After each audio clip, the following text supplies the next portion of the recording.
It's Ask the Dietitian with Sally Sawaya from Sally's Diet Right. Good morning, Sally Sawaya. Welcome. Good morning, Gavin. Good morning, Sally. Good morning, Olga. Sally Sawaya is from Sally's Diet Right. You can find Sally's Diet Right in Rabieh on the main road. And which side of the road are you if you're coming up the hill? From Antilles, it's the supermarket Fahad side, just after that center. Okay. Yes. Yeah, we like that supermarket. Yeah, we do. We went there once and they've got some really nice things in there. They do. So, Sally, I suppose you're getting everyone ready for the beach. Yes. Beach bods. We were everyone's just now- talking about dad bods.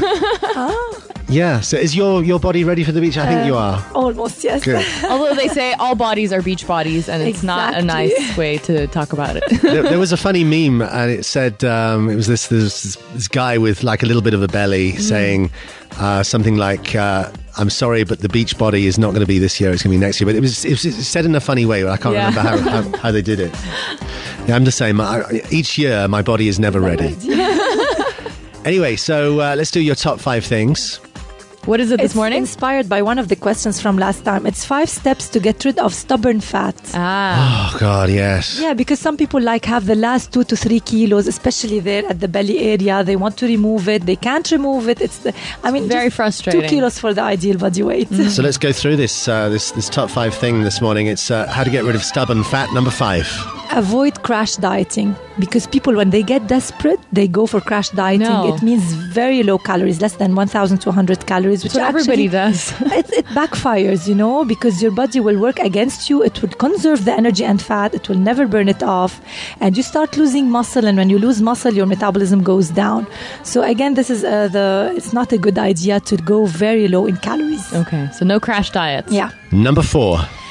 Change the composition of your diet. So if you're having a balanced diet initially, let your dietitian help you change the composition. What do you mean by composition? For a few weeks. For example, if you're on a normal diet with 50% carbs, 20% protein, 30% fat, you need to change that a bit. For example, go for a little bit of higher protein intake, go for a Mediterranean diet, vegan diet can help for a couple of weeks, intermittent fasting regime, which is now really famous. It helps rev up your metabolism and shock your body in a way to start burning more. Okay.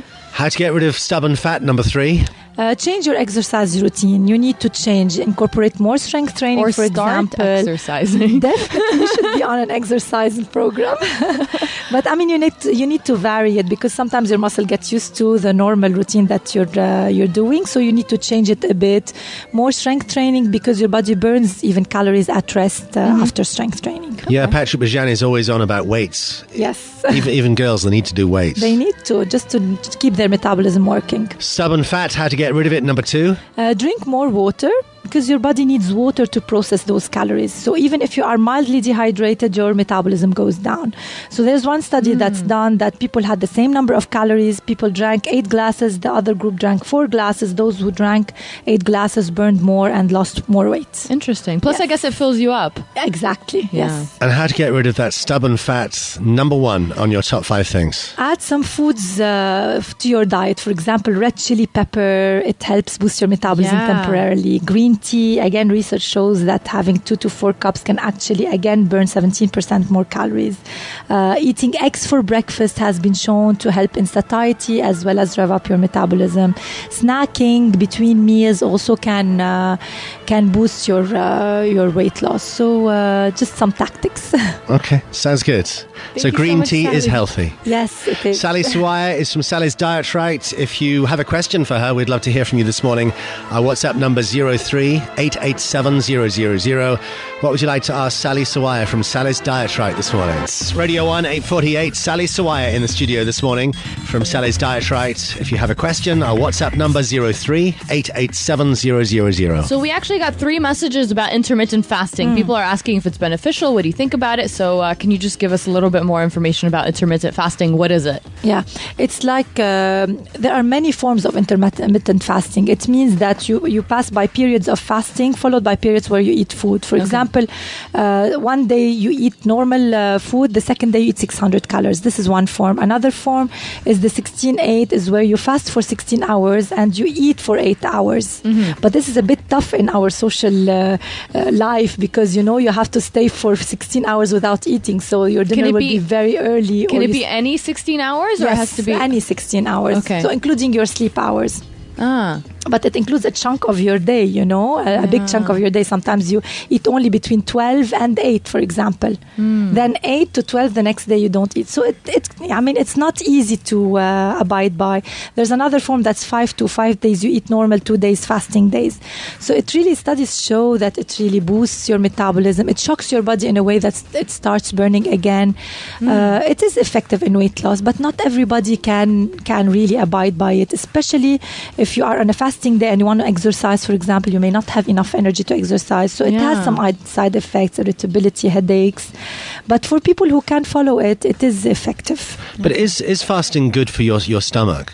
I mean, does it give your stomach a rest? Yes, it does, Gavin. It does. Because the poor thing has to do all that work all the time. We never give it any rest. So fasting is actually good for the stomach. It is good in a way, yes. Next question, Olga, 03-887-000. So it's summer now. I think usually people drink more during the summer. Does drinking alcohol make you gain weight in a day?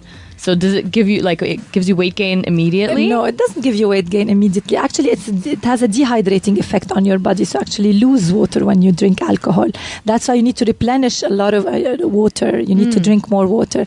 But it doesn't, calories have to accumulate gradually. You have to accumulate 7,000 calories to gain 1 kilogram of fat.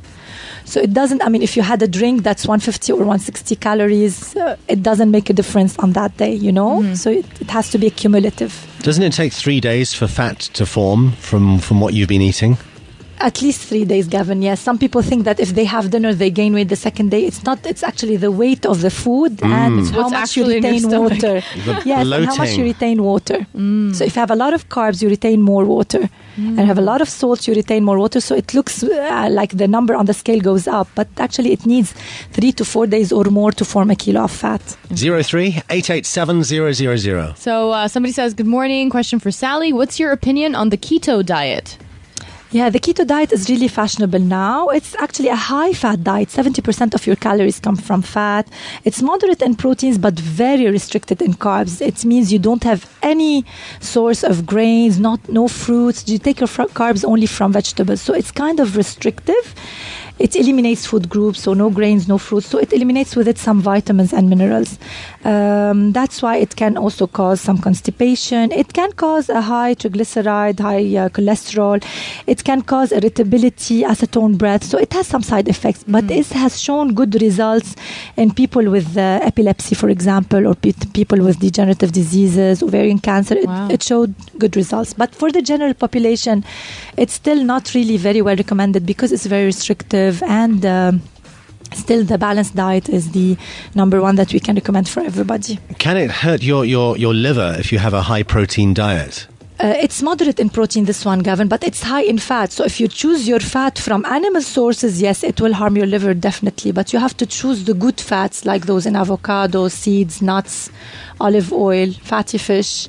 These are good sources of fats. So you cannot have the animal source fats. Somebody's asking about the paleo diet. Actually, she says, hi, Sally. I tried intermittent fasting. I didn't quite like it. Paleo gave me better results. So my question is, can paleo diet be a lifestyle? Can I always do it? So first of all, what is the paleo diet? What is this new thing? It's going back to being a hunter and gatherer, Gavin. Oh. It's like only protein foods. It's very high in proteins. It's high in, animal products like meat, chicken, and such. So again, what cavemen used to eat. Exactly. It is very restrictive. It's low in plant foods. And now more studies are into having more plants, more vegetables, more fruits, whole grains. So you cannot really eliminate food groups. It's better to have a variety of food. Okay. Someone's asking, fasting. We were just talking about all the intermittent fasting forms. Does fasting include coffee? Can you have coffee? No, when you're fasting, you're fasting for that period. For example, for those 8 hours. Literally nothing. Okay. Well, if it's a day-to-day thing, are you doing the 5-2 or the one day you eat, one day you fast? The fasting day is a 600-calorie day. You don't stay without food. Okay. So you have to eat like 600 to 700 calories to sustain the body functions. That's what we mean by the fasting. But when you fast for 8 hours and you eat during the 16 hours, those 8 hours are really fasting hours. Okay. So there are many forms. So it depends. Yes. Someone's asking, I had for breakfast a small brown sandwich with mashed potatoes and eggs and a little bit of olive oil. Is that bad? How many calories is that? Sounds good. It sounds Not delicious. bad at all. Yeah. Actually, she gave me an idea. It depends on the amount of potatoes you put, the amount of bread you put, but generally it's really very healthy, and it's very recommended to have eggs for breakfast because it's a great source of protein and regulates your appetite throughout the day. But add, something, vegetables like, Maybe a cucumber. Cucumber, tomatoes, so you add more minerals, vitamins, and fiber. Sally Sawaya, thank you for all your advice today. You are most welcome. Sally Sawaya from Sally's Diet Right. How do we get in touch with you? My Facebook page and my Insta, it's Sally's Diet Right, and the right is spelled RITE.